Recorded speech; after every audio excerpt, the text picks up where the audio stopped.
On our third wedding anniversary, my wife presented me with two grand gifts, a divorce settlement and an engagement invitation. She sat on the sofa directly across from me, legs elegantly crossed, her tone as casual as discussing the weather. Let's divorce. My head began to throb violently, my blood feeling as though it had instantly turned to ice.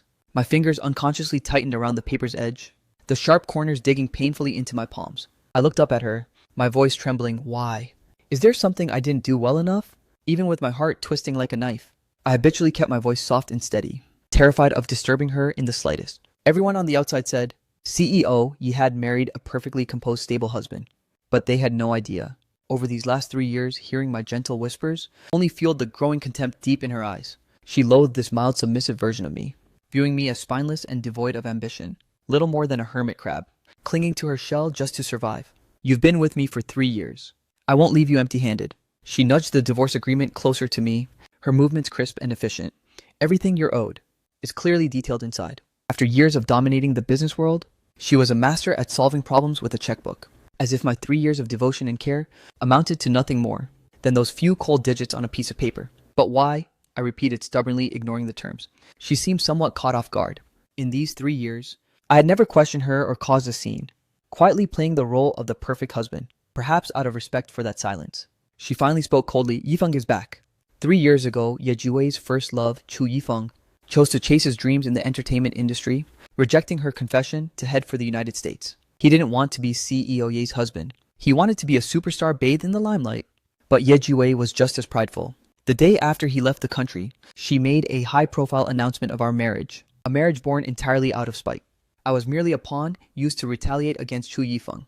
From the very first day she married me, she made it crystal clear that she didn't love me. But I refused to believe it. For 3 years, I poured my soul into loving her, putting her needs above all else, and molding myself into her ideal partner. I was naive enough to think that if I just gave it enough time and sacrificed enough of myself, I could eventually erase Chu Yifeng's shadow from her heart. Until this very moment, when reality dealt me a brutal, stinging slap to the face. Chu Yifeng didn't even have to lift a finger. The mere fact of his return meant I had already lost everything. A woman as prideful as her, just how deep was her obsession, that she'd grant him instant forgiveness the moment he reappeared, and even be this desperate to marry him? My heart felt as if an invisible fist was crushing it, the agony so intense I could barely draw breath. I clutched that weightless divorce agreement, my knuckles turning white from the strain. Finally, I heard my own raspy voice. I won't sign. Yet Juwei paused, as if she hadn't quite processed my words. I said, I'm not getting a divorce. I looked up, meeting her gaze head on, my voice steadier than I ever imagined it could be. She knit her brows slightly. In her mind, I had always been the submissive, weak husband, perfectly easy to control. She likely expected me to act as I had for the last 3 years, sign the papers obediently, and exit her life in silence. Why? She asked, her tone already laced with a hint of irritation. My throat tightened. Yet I still forced out that humiliating question. In these past 3 years, was there ever a single moment where you loved me? She remained silent for 2 agonizing seconds, her crimson lips parting slightly, to spit out 2 freezing words, never. The final ember of hope in my heart was utterly extinguished. I let out a hollow, candid smile. Confirming my stance, I repeated stubbornly, I won't sign. Yet Juwei clearly never imagined I possessed such a defiant, unyielding side.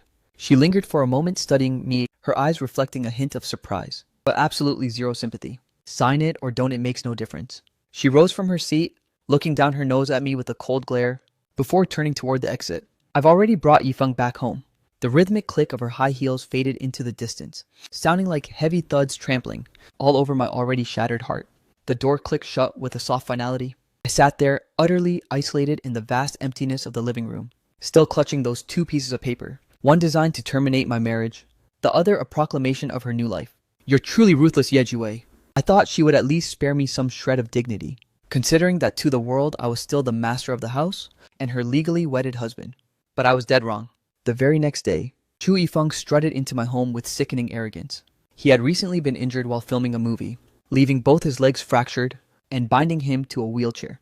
Yet this didn't diminish his striking looks in the slightest. Instead, it added a layer of fragile, pity-inducing charm. The mere fact of him sitting there quietly was enough to monopolize every gaze in the room. Ye Juwei pushed his wheelchair in, the gentle, affectionate look in her eyes being something I had never once received. Chu Yifeng looked up at me, his lips curling into a faint, satisfied smirk. Deep within those eyes, he hid a blatant sense of triumph and provocation. My heart stung sharply. I turned away in sheer humiliation. Ye Juwei, however, seemed oblivious to my distress. Her vision was glued to Chu Yifeng, refusing to let even a servant handle the task of pushing him. After settling him into the living room, she tenderly handed him a glass of warm water and watched with infinite patience as he took tiny sips. They were lost in their own world of affection, acting as if I didn't even exist. I stood there frozen, my feet feeling as though they were nailed to the floor, completely paralyzed. This entire home, every piece of furniture, every meticulously chosen decoration, and even the scent of lilies drifting through the air, was the fruit of my dedicated labor. Because I loved her, I was more than happy to maintain this so-called sanctuary. But now she is personally taking the world I built piece by piece and smashing it into oblivion. Jiwei, Chu Yifeng suddenly spoke up, his voice gentle yet laced with an arrogant critique. The scent of these lilies is quite strange. I don't like it. Yet Jiwei responded instantly, her tone dripping with indulgence. I'll have someone replace them with your favorite roses right away. Chu Yifeng flashed an elegant smile, his gaze locking onto hers as if the rest of the world didn't exist. Then he stretched lazily, adding a hint of a spoiled whiny undertone. I'm exhausted. I'll take you upstairs to rest. Yet Jiwei naturally pushed the wheelchair toward the second floor. That was our master bedroom, the room she had lived in for 3 years. The room where I had stayed by her side for 3 years. Is she trying to use this method to systematically erase every trace of my existence? Grief and despair flooded over me like a relentless tide. The strength in my body felt as though it were being drained in an instant, and hot tears began to roll down my face uncontrollably. For 3 years, I was submissive and enduring. I always believed that absolute sincerity could eventually crack even the coldest heart. Only now do I realize that even if I humble myself into the very dust, it won't earn me a single glance back from her, let alone the luxury of her love. Do you truly have not a shred of sentiment left for me? Fine, Jiwei. Since you are this heartless, then I will grant your wish. With trembling hands, I pulled that crumpled divorce agreement from my pocket. Grasping the pen, I summoned every ounce of strength to carve out my signature. Tears splashed onto the paper, and the name Fu Wenchuan I had just finished writing was instantly blurred by the moisture, becoming a messy, illegible stain. Jiwei, I'm finally throwing in the towel. I placed the signed settlement on the coffee table, casting one last lingering look at the place I once desperately called home. This house was once saturated with my pathetic hopes, and my silent, unrequited devotion. Now only a shattered mess and a bone-chilling cold remain. I didn't take a single thing with me. Just as I arrived 3 years ago with nothing, I am walking away now completely untethered. As I stepped through that front door, the afternoon sun felt blinding and harsh. I drifted aimlessly down the streets, wandering like a hollow ghost. Suddenly my phone vibrated in my pocket, displaying a string of familiar digits. I stared at the screen for a few beats before finally pressing answer. On the other end of the line, the woman's voice was laced with her usual lazy confidence. Are you coming back or not? Surveying the empty, desolate street. As the sky began to bruise with twilight, I closed my eyes tightly. Come get me, I whispered softly. Lin Qingqian let out a low, melodic chuckle, her voice so crystal clear it didn't feel like it came from a phone. Turn around and look behind you. Confused, I pivoted on my heel. Standing not far away beside a luxury supercar, Lin Qingqian leaned against the door with a rebellious smirk. The moment our eyes met, her lips curled into a dazzling, captivating grin. I've waited 3 long years, and you've finally gathered the nerve to get divorced. Young Master Fu, welcome back to the fold. I walked toward her with an expressionless mask. I opened the door and sank into the passenger seat, my eyes still raw and swollen from the tears. But the moment I wiped them dry and looked ahead, it felt as if I had undergone a total metamorphosis. I buried those pathetic emotions deep within my soul, leaving my gaze cold, sharp, and unyielding. Let's go, I said, clicking my seatbelt into place. My voice was flat. Take me back to the Yi estate. Right away, Lin Qingqian swiftly crushed the unlit cigarette in her hand, sliding into the driver's seat. The engine let out a savage low growl. She let out an exhilarated whistle. The young master is finally home. The supercar shot forward like an arrow released from its bow, leaving that villa suffocating with agony and suppression to fade into the distant rearview mirror. At the Fu family estate, I knelt before my parents and bowed my head. Mom, Dad, I know I messed up big time. 3 years ago, I exploited a car accident to fake my death and marry Yejuwei under a false identity. I was immature and reckless, causing the family so much pain. My mother stared at the son who had been missing for 3 years, noticing how much thinner and more haggard I'd become. Heartbroken, her tears began to fall uncontrollably. She reached out, desperate to pull me up, but my father's hand shot out to stop her. His expression was severe, yet his voice carried a tremor that he couldn't quite hide. Do you truly understand the weight of your mistake? Are you ready to come back and shoulder your actual responsibilities? The Fu family was the pinnacle of elite society in the north. 3 years ago, my father had arranged a massive strategic alliance between me and the heiress of the European FY group. Refusing to be a pawn, I staged an elaborate car crash to execute a total disappearance. It had sent him into a blind rage, nearly driving him to disown me for good. Now seeing the pathetic state I had returned in, his iron heart finally began to soften. My eyes burned with unshed tears. I struck my head against the floor in a deep bow and Dad, I really learned my lesson. I won't let my stubbornness ruin everything ever again. My father let out a cold huff but said nothing more. Mother, sensing his resolve wavering, quickly hauled me up and hugged me, sobbing hysterically. Even my father seemed moved by the emotional sight. He turned his head away, feigning strictness. Enough. He's back, that's what matters. Stop all this crying. I'll set the marriage alliance aside for now. But you must return to the company and work your way up. No more wandering off or acting out. I understand, I replied, nodding in total submission. The next day at the Few Group, a bombshell notification sent shockwaves through the entire company. Missing for 3 agonizing years, and rumored to be in a vegetative state, the Fu family's heir, Fu Wenchuan, was officially dropping in as the new general manager of HQ. Within moments, the entire corporate group was in an uproar. A vegetable wakes up and immediately becomes GM. Talk about a massive backdoor for the elite. Man, I'm jealous. Why wasn't I born into a dynasty like that? Running a listed company is easy if you're born rich. A relentless wave of snide remarks and mocking gossip surged through every hallway and office. At the ground floor of the Fu Group tower, I strode in wearing a sharp, impeccably tailored black suit, my hair styled with absolute clinical precision. A pair of dark brown sunglasses rested on my face, effectively masking the intensity of my emotions. Exuding this aura, anybody who laid eyes on me would instantly realize I was a formidable, high-stakes leader. Lin Qingqian marched in right beside me, naturally picking up on the toxic whispers. She leaned toward me, whispering under her breath, "Wenchuan, can you handle this?" I slid my sunglasses down, flashing her a confident, predatory smile. Watch me. Lin Qingqian was the vice president of Fu Group. During the 3 years of my disappearance, she had single-handedly managed the company's core operations. Today marked my first official day back in power. She had summoned every board director on my behalf to convene the first executive meeting since my return. These old foxes holding the company's equity weren't like the rank-and-file employees who only gossiped in secret. Convinced I was an unqualified puppet, they didn't even bother to maintain a polite facade. Every director who entered only greeted Lin Qingqian, completely snubbing the new general manager, sitting at the head of the table. Once everyone was seated, Lin Qingqian gave a brief introduction of my return, declaring that the Fu Group would now be under my total command. A heavy, suffocating silence fell over the room. Director Zhang, a man who had long clashed with my father, broke the silence with a fake mocking grin. "Wenchuan, I used to hold you in my arms when you were a tot. I heard you just recovered and came back, and now you're taking over this massive empire. Do you actually have what it takes?" I offered a calm, measured smile, showing neither arrogance nor fear. "Uncle Zhang, I am young, so it's only natural that you and the other directors are feeling skeptical. However, I have absolute confidence in my ability to lead this group." Director Zhang sneered, "A powerhouse like the Fu Group isn't a machine that runs on empty words and cheap, arrogant talk alone. Skill isn't proven by talk, but by results." Unfazed, I calmly threw my first chip onto the table. "I'm well aware. The group has been desperate to secure the Walmart Australia project for the entire first half of the year. I'm willing to use this specific deal as the ultimate proof of my capability to you all. Walmart is a top-tier international trade titan, notoriously picky about who they partner with. A parachute executive like me, making such a bold, outrageous boast on day one, made Director Zhang scoff in disbelief. He dismissed it as the bragging of a spoiled brat, but he saw this as the perfect trap to oust me. "Fine." He slammed the table.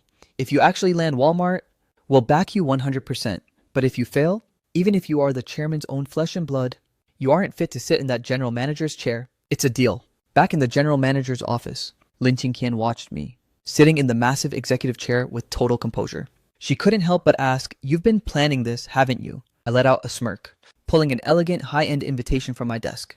"I found out that Walmart's chairman Lawson is hosting a grand celebration next Wednesday for his 25th silver wedding anniversary." Lin Qingqian raised an eyebrow, impressed. "Only back for 2 days. And you've already done this much homework." Those old fossils were bound to make a move. It was entirely predictable.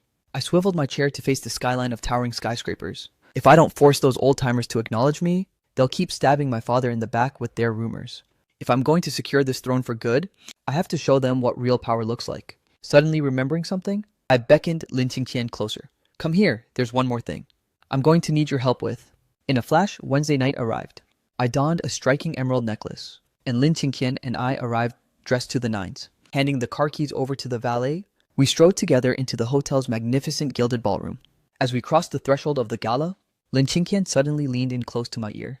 Her warm breath brushed against my skin as she whispered, her voice dripping with the thrill of impending chaos. "Wenchuan, I've got some rather unfortunate news for you." I glanced sideways to see her crimson lips curling. I'm pretty sure I just spotted your ex-wife's car. The word ex-wife caused my mind to glitch for a heartbeat. Before the realization finally crashed in, she was referring to Yejue. My heart gave an involuntary violent jolt. That's impossible, I countered instinctively. Oh, is it? Lin Qingqian raised a skeptical eyebrow. There are only 3 Bugattis like hers in all of North Capital. It's impossible to miss. Don't forget Walmart is also on the Yi Group's radar. If you thought of using this gala as an entry point, did you really think Ziwei wouldn't before she even finished? A minor stir rippled through the entrance of the hall. Yejue appeared draped in a stunning wine-red evening gown, her silhouette tall and statuesque, her features radiating a sharp, brilliant beauty. She moved as if she carried her own personal spotlight, instantly commanding the attention of everyone in the room. This is your first head-to-head clash since the split. Lin Qingqian's voice was laced with playful intrigue. Are you sure you want to snatch a project from her? Ziwei has a reputation for never letting a target escape. Upon hearing those words, the faint tremor in my heart vanished instantly, replaced by nothing but a cold, hard resolve. Then that makes this deal an absolute must-win for me. Lin Qingqian paused for a second, then broke into a knowing, wicked smile. She was clearly dying to see Yejiwei's reaction when she finds out the man who hijacked her project is the very useless ex-husband she always looked down on. I wonder what kind of face she'll make. I'll go distract her, she offered. I'll keep her from spotting you for as long as I can. Hurry up and secure the key players. I gave a brief grunt of affirmation, and we parted ways. I headed straight for the grand staircase leading to the second floor. Based on the intelligence I had gathered beforehand, Lawson's wife Stella has a very specific habit. She loves to slip away to the upstairs lounge mid-gala to grab a moment of peace. With my target locked, I navigated toward that secluded quiet suite. Sure enough, from the faint echoes of 2 middle-aged women conversing reached my ears. One was clearly Chinese, while the other blonde and blue-eyed was undoubtedly Stella. The pair seemed to be caught in a heated debate. I walked in with practiced ease, standing before the vanity to leisurely wash my hands while my ears remained sharply tuned to their dialogue. Stella, perhaps it was just a momentary lapse of judgment. After all, you've been married for so many years. The fact that he remembered the date at all is a good sign. Enough, Ajia. His heart is solely possessed by his work. I told him a month ago how much I adored that emerald. He waited until the very last minute to try and buy it, only to find someone else had already snatched it up. He simply doesn't give a damn about my feelings. So what do you plan to do? I'm leaving. I want to make him panic and teach him a real lesson. Hearing this, I knew my golden opportunity had arrived. Just as a fuming Stella whipped around, fully intent on staging her grand escape, she collided squarely with me as I made my move to exit. I am so sorry, sir. Stella blurted out an immediate apology. I steadied myself, offering a gentle smile to show I was unbothered. However, her gaze suddenly locked onto my neckline with predatory focus. Resting there was the centerpiece of my plan, a necklace adorned with an exceptionally rare emerald. Stella's sapphire blue eyes instantly ignited with a flash of pure ecstatic wonder. She grabbed her companion Ajia in a state of agitation. Look, that's the exact gem. I told you it was destined to be mine. She then pivoted back to me, her voice frantic and thick with desperation. Please, sir, you absolutely must sell this necklace to me. I'll pay whatever price you demand. I allowed a perfect mask of hesitation to cross my face, gently retracting my hand with a polite refusal. I'm sorry, but I'm also quite fond of this piece, madam. Disappointment washed over Stella's face, but as a woman accustomed to her husband's indulgence, she wasn't about to surrender so easily. She pressed her hands together in a plea, lowering her usual high society posture, her eyes even shimmering with unshed tears. Sir, this gemstone holds a significance beyond measure for me. I've been married to Lawson for 25 years, and every year he gifts me a gemstone I adore. It is the sacred testament to our love, but this year he failed to keep his promise. A gentleman as handsome and kind as you must surely empathize with my heartache. Wouldn't you want to help us salvage such a precious and long-standing marriage? Staring into her earnest, pleading eyes, my inner self remained a cold, tranquil void.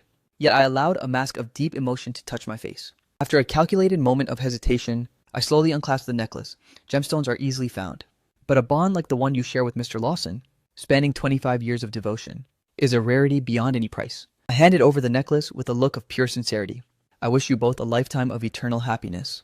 10 minutes later, the ever-resourceful Ajia leaked the news of Stella's aborted runaway attempt. Lawson abruptly abandoned his room full of guests and rushed frantically to the lounge. He expected to find a wife seething with rage, but instead, he saw Stella clutching a strange young man's hand, her enthusiasm making it look like she'd found a savior. Just as Lawson began to feel a twinge of jealousy, Stella beckoned to him with an ecstatic wave. Lawson, come here quickly. I've obtained that gemstone you failed to buy. This kind Mr. Fu was generous enough to let me have it. Upon learning the full story, especially the fact that I surrendered the gem unconditionally, the suspicion in Lawson's eyes vanished. replaced by a surge of genuine gratitude. He stepped forward and presented his card. Mr. Foe, I am profoundly grateful. Should you ever have any needs in the future, provided it's within my power to assist, please do not hesitate to ask. I accepted his business card with practiced humility, not rushing to pitch the collaboration just yet, but simply offering my own card in return. Glancing at the title of General Manager of Few Group, Lawson seemed genuinely surprised. What a coincidence. We currently have a massive project in the Empire, and Fu Group is already on our shortlist of candidates. His gaze turned toward me once more with newfound interest.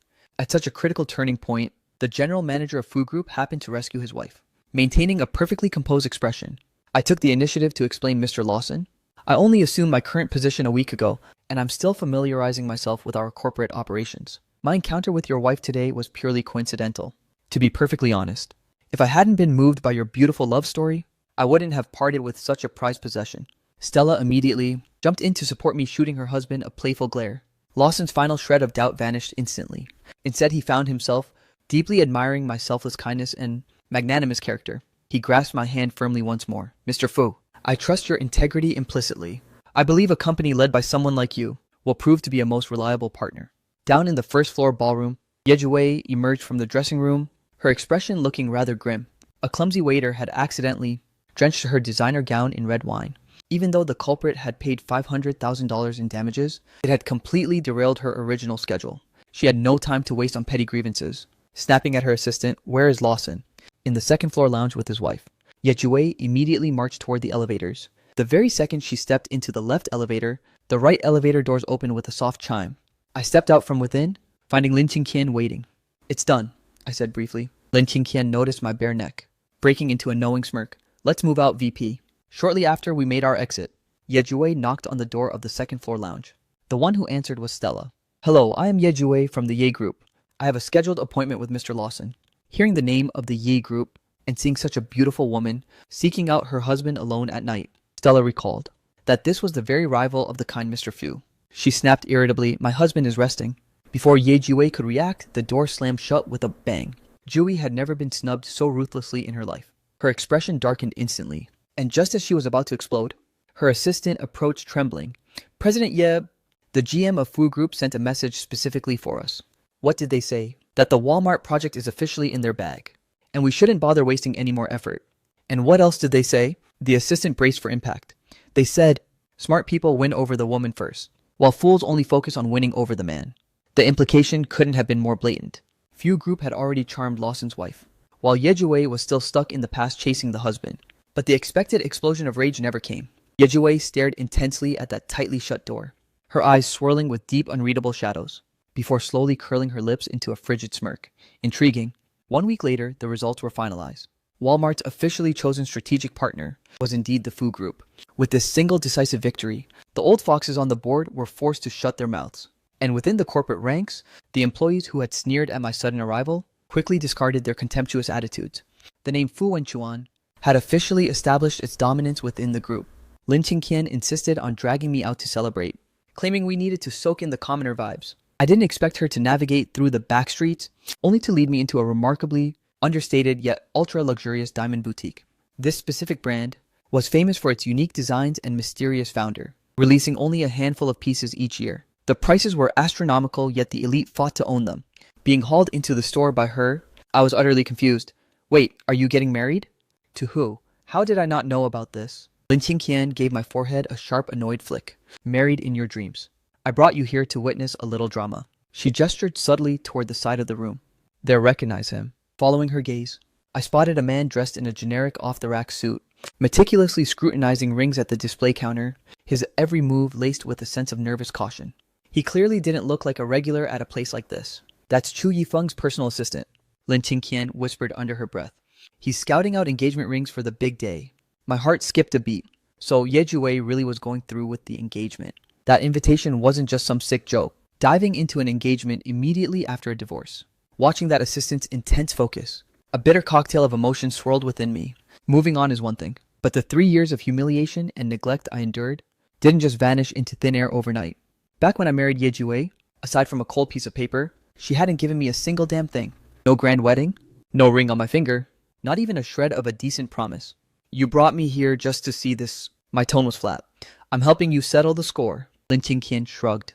But it seems Ye Jiwei isn't that invested either, letting Chu Yifeng buy his own engagement ring. She's a workaholic. I instinctively made an excuse for her, only to immediately feel the irony of it. No matter how much she claimed to love someone, work was always her undisputed number one. I averted my gaze, but quite by accident. My eyes were snared by a diamond ring. With an exceptionally striking design in the display, the band featured sleek fluid lines, with tiny sapphires encrusting the center stone, like a celestial vortex under a starry sky. Lin Qingqian noticed me lingering on it, and instantly signaled the clerk to bring it out. Right at that moment, Chu Yifeng's assistant scurried over as well. Seeing the ring in our possession, his face flushed with awkward desperation. "Excuse me, could you possibly let me have this ring? My boss is absolutely obsessed with this design." I was just about to say I didn't care, but Lin Qingqian beat me to the punch. Her smile was sweet, but her tone was razor-sharp and final. "So sorry. My friend has already set his sights on this piece. We're taking it." The assistant's face drained of color as he hurriedly stepped aside to make a call. He returned shortly, looking utterly conflicted while holding the phone. "My boss would like to speak with you personally." I almost laughed out of sheer exasperation. From the other end of the line, Chu Yifeng's arrogant, pampered voice already leaked out. Though he tried to keep it low, it was crystal clear. "Do you even have a clue who I am? Give them the phone." Lin Qingqian snatched the device away, the playful smile on her face vanishing instantly. Her voice turned ice cold. "We saw this ring first. You think you can just demand it on a whim? Is stealing things from others a habit of yours? I don't care who you think you are. This ring is ours now. If you've got the guts, come and take it." With that, she decisively ended the call. Under the assistant's dumbfounded gaze, she swiped her card. Then she linked her arm through mine and we strolled out. On the other side, Chu Yifeng, having been lashed with insults and hung up on, was trembling with a face full of rage. He slammed his phone violently onto the floor. His leg injury had healed significantly, meaning he was finally free from the wheelchair, though he still walked with a noticeable limp. He stormed into Ye Jiwei's private study in a fit of fury, his face a mask of aggrieved indignation. "Jiwei, someone snatched my ring right out from under me." Ye Jiwei was currently reviewing documents. At the sudden intrusion, a flicker of annoyance crossed her brow. Back when I was still by her side, I would never have dared to barge into her workspace so recklessly. The thought flashed through her mind, and even she seemed startled by it for a second. She knit her brows in confusion. Why was she thinking of that man again? How could he even be compared to Yifeng? She softened her expression, looking at Chu Yifeng. "Enough. It's just a ring. I'll buy you a much better one." "That's not the point." Chu Yifeng refused to let it go. "This is your fault for not coming with me." Ye Jiwei glanced at the mountain of documents on her desk and rubbed her temples. "Yifeng, I'm swamped." "Fine, if you won't help with the ring. Then the dress for the engagement gala. You absolutely have to help me pick that out." Chu Yifeng sidled up to her, clutching her arm and giving it a persistent tug. "It's just an engagement. Is a custom gown really necessary?" Ye Jiwei looked up, her tone completely flat. Chu Yifeng's expression shifted instantly. He knew perfectly well it was just an engagement, but he was plagued by guilt and insecurity, terrified that things might go south if he waited. He wanted to use these grand gestures to pressure Ye Jiwei, forcing her to fast-track the actual wedding. He squeezed out a sugary artificial smile. "Jiwei, I only want the best for you. I want you to be the most stunning bride in the world." Ye Jiwei stared at him, eventually letting out a dismissive hum of agreement, before falling silent again. She had been fiercely independent since childhood, always calling the shots in her own life. Now being micromanaged by Chu Yifeng like this, a faint sense of irritation began to simmer in her heart. However, her concession didn't bring any peace. 2 days later, Chu Yifeng stormed in again, his face flushed with rage. "Jiwei, that bridal designer Lily? She flat out refused to sell me the North Star set I wanted." Lily was a premier world-class bridal designer who catered only to an elite handful of top-tier clients. She was notoriously private and selective.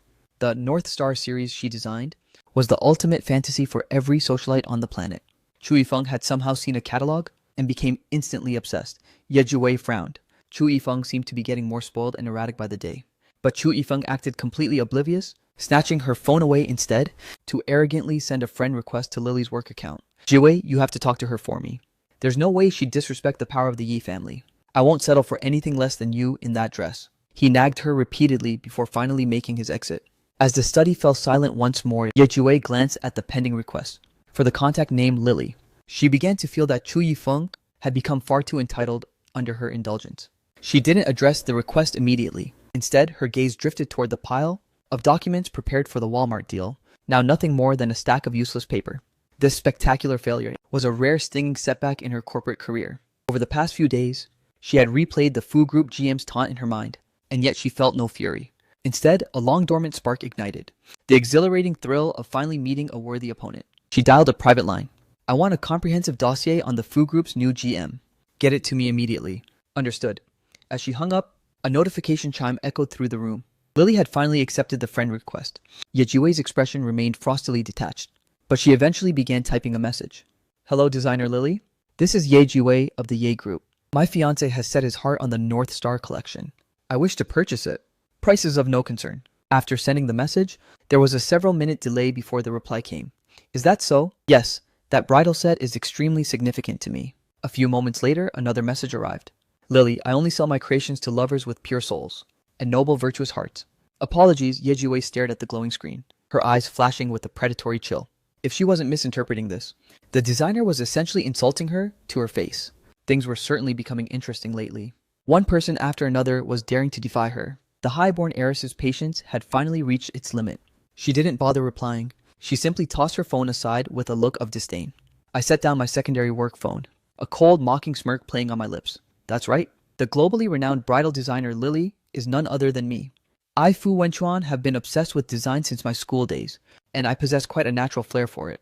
Even during those 3 agonizing years of marriage to Ye Jiwei, I never once abandoned my sketches. I had privately designed gowns for countless socialites, gradually building a stellar reputation and prestige. The irony was rich Chu Yifeng coveted my masterpiece, and actually intended to wear it for his engagement to my ex-wife. The irony is so thick it's practically knocking on the door. It's honestly home delivered. The very next morning, Lin Qingqian slipped into my office with a playful grin, dangling a manila folder in her hand. I've unearthed some juicy intel. She winked suggestively. What is it? I didn't even look up, focusing on my paperwork. You might need eye bleach for this, so brace your fragile heart. Her tone was hilariously dramatic. If Lin Qingqian thought something was scandalous, I was actually intrigued. I finally looked up at her. Lin Qingqian tossed several glossies onto my desk. I took a single glance. Before violently sweeping them onto the floor, my face contorted in disgust. Lin Qingqian, why the hell are you bringing such filth into my office? The photos depicted scenes that were beyond depraved, featuring several men and women indulging in the most debauched behavior imaginable. Lin Qingqian bent down to retrieve the prints, while crying out in mock offense, "My dear young Master Fu, take a closer look at who that man actually is." As if I'd recognized some random, my voice cut off abruptly, because Lin Qingqian shoved a high-res close-up right in front of my face. In the shot, a man was flashing a seductive, sultry smile at a bloated, wealthy older woman. That face, it was undeniably Chu Yifeng. My eyes widened in pure shock. The remaining photos were even more stomach-turning. So Chu Yifeng's so-called brave Hollywood conquest was actually achieved through these disgusting methods. His pecs were practically shoved into the faces of those investors. A wave of intense nausea surged up my throat. The white moonlight, Ye Jiwei treated like a sacred treasure. The man she abandoned me to win back was actually this filthy and depraved being behind the scenes. What a monumental joke. I waved my hand dismissively, longing to erase the nauseating imagery. Take them away. Get rid of them immediately. Copy that. Lin Qingqian briskly gathered the evidence, her face sporting a mischievous smirk. Well, is this engagement gift special enough for you? I kept a cold face and didn't respond. But in my heart, I knew. Ye Jiwei's engagement gala is about to become a total disaster. That night, my dormant professional WeChat account lit up once again. It was another message from Ye Jiwei, her tone significantly more frantic than before, even carrying a rare, desperate plea. I could vividly visualize the scene. Chu Yifeng must be throwing another one of his tantrums. Ye Jiwei, I'll pay triple, just sell it to me. This bridal set holds an extraordinary meaning for us. He and I are each other's soulmates, the only ones we've ever truly loved. Our engagement is imminent. I can even extend an invitation to you, as long as you agree to the sale.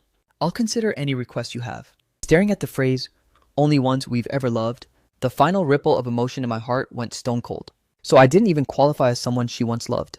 From start to finish, I was merely a tool. A total joke. Fine then. I slowly typed out my response. Understood. I will arrive at the engagement gala on time, to personally deliver the gown along with my blessings. On the day of the engagement ceremony, every high society figure in the North Capital had received a golden invitation.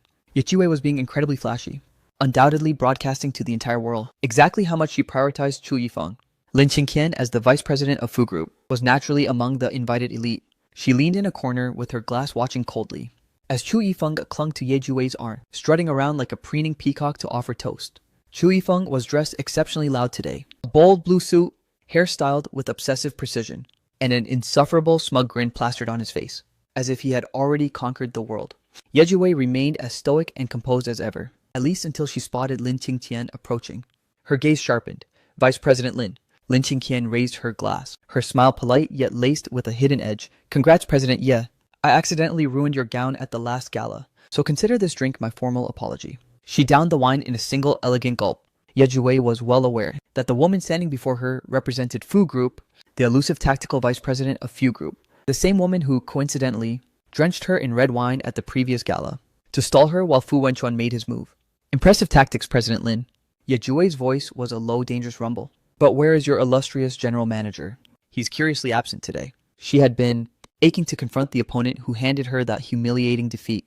Chu Yifeng, hearing the title, general manager, knit his brows in sudden, hypersensitive suspicion. Just as he opened his mouth to interrogate her, the front of the ballroom erupted into a chorus of gasps. The crowd turned their heads in unison toward the center of the hall, where the giant screen meant for romantic montages had been hijacked by entirely different content. The display was now scrolling through a relentless gallery of depraved photographs. The star of these scandalous shots was none other than today's groom-to-be Chu Yifeng. The smug grin on Chu Yifeng's face froze instantly, every drop of color draining from his skin.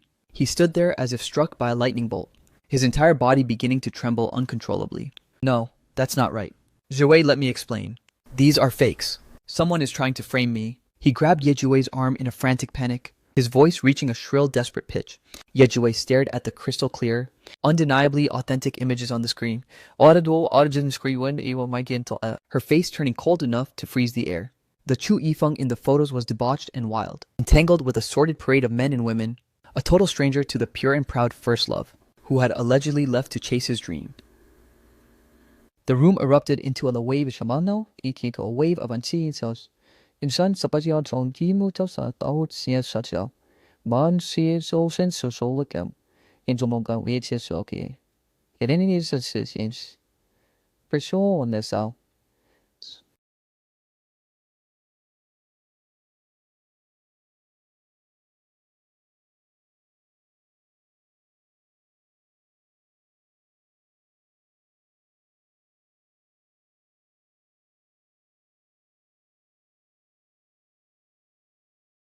A thousand judgmental gazes pierced through Chu Yifeng, driving him to the absolute brink of insanity. At that precise moment, the heavy double-leaf doors of the ballroom swung wide. Every eye in the room was magnetically drawn to the entrance, where a tall, commanding silhouette slowly stepped forward against the blinding backlight. I strode in draped in a flawlessly tailored white suit, carrying a massive high-end garment bag in my hand, my every movement radiating absolute composure. My footsteps were steady and deliberate. As the spotlight finally bathed my face, the entire ballroom fell into a stunned silence.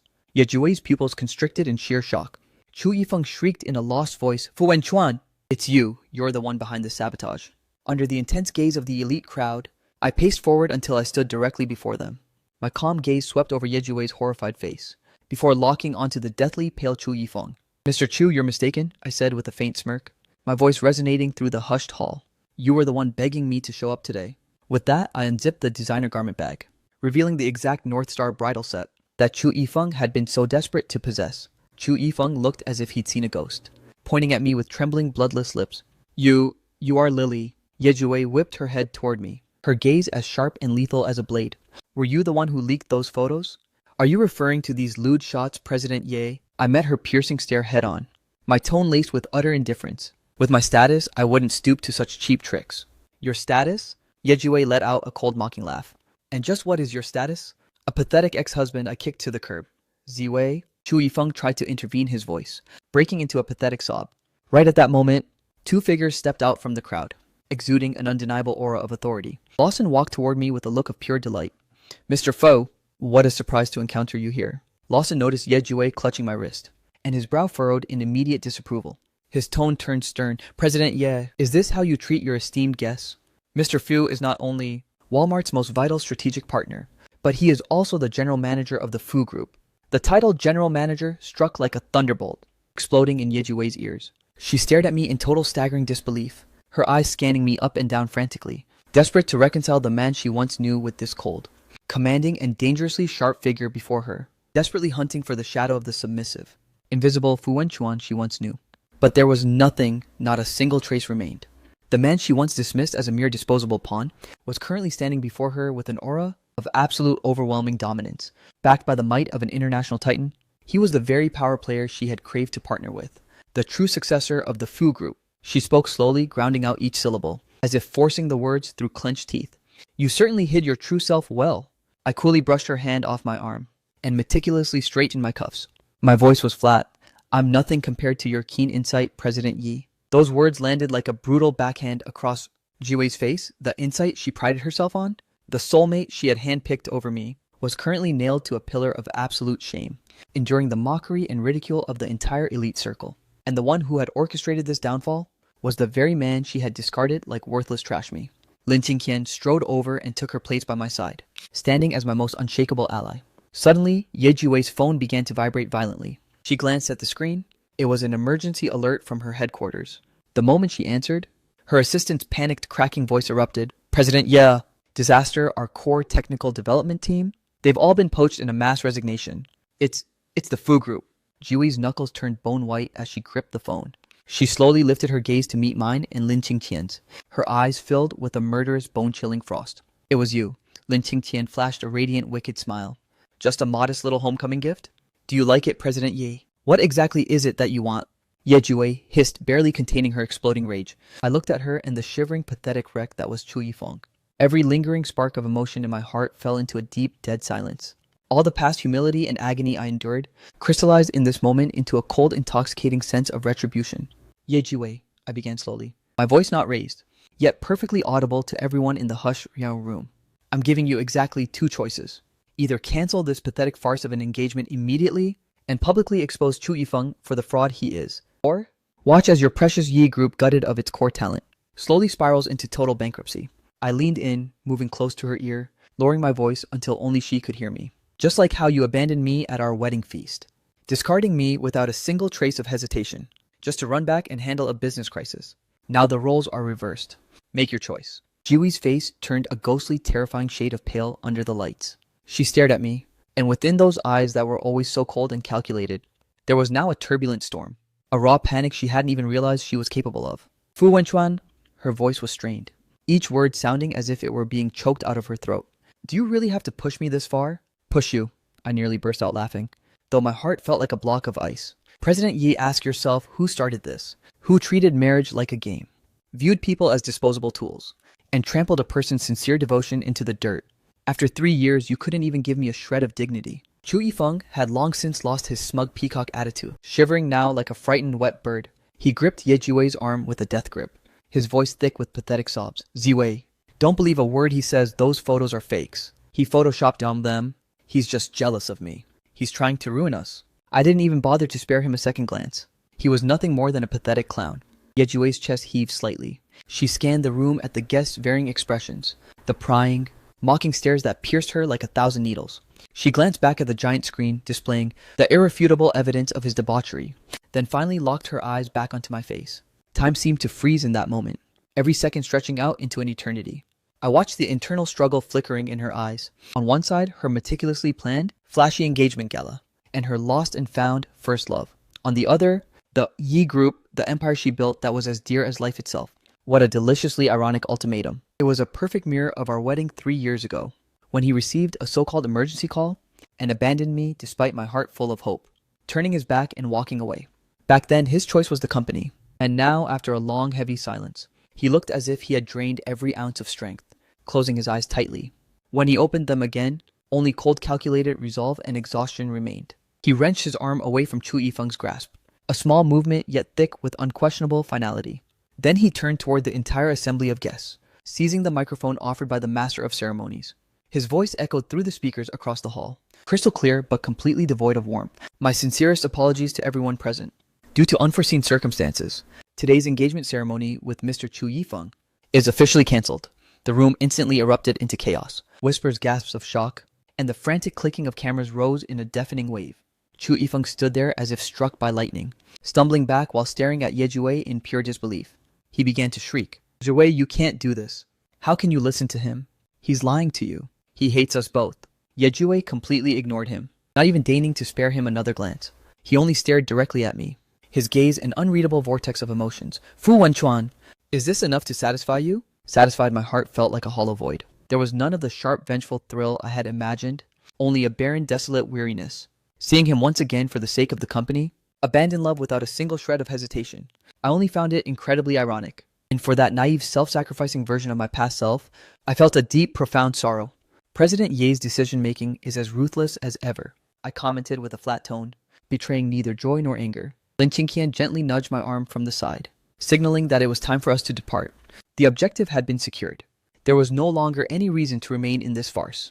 Just as we turned to make our exit, Mr. Lawson, who had remained silent, suddenly spoke, his voice deep and commanding. Miss Ye, based on the events that transpired today, along with certain intelligence we've gathered, regarding your company's business, integrity, and reputation, Walmart firmly believes that the foundation for our partnership no longer exists. We are formally notifying you that all prior agreements are immediately null and void. As the final straw crushed her, Yejue's body swayed almost imperceptibly. Yet she kept her spine as rigid as a blade. She didn't spare a glance for anyone else, merely whispering a low command to her assistant. Handle the fallout.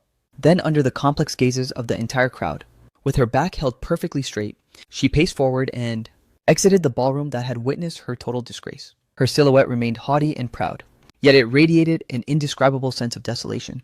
Chu Yifeng attempted to scramble after her, only to be stone-facedly blocked by Ye Jiwei's bodyguards. He suddenly collapsed onto the cold floor, his soul seemingly departed, muttering incoherent nonsense to himself. He had officially become the most pathetic laughingstock in this entire farce.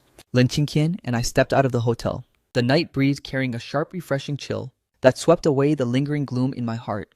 So how does it feel? Lin Qingqian lit a cigarette, but didn't bother taking a puff, simply holding it between her fingers. As the wisps of smoke curled upward into the dark, I stared at the shimmering city lights in the distance and slowly let out a long, heavy breath.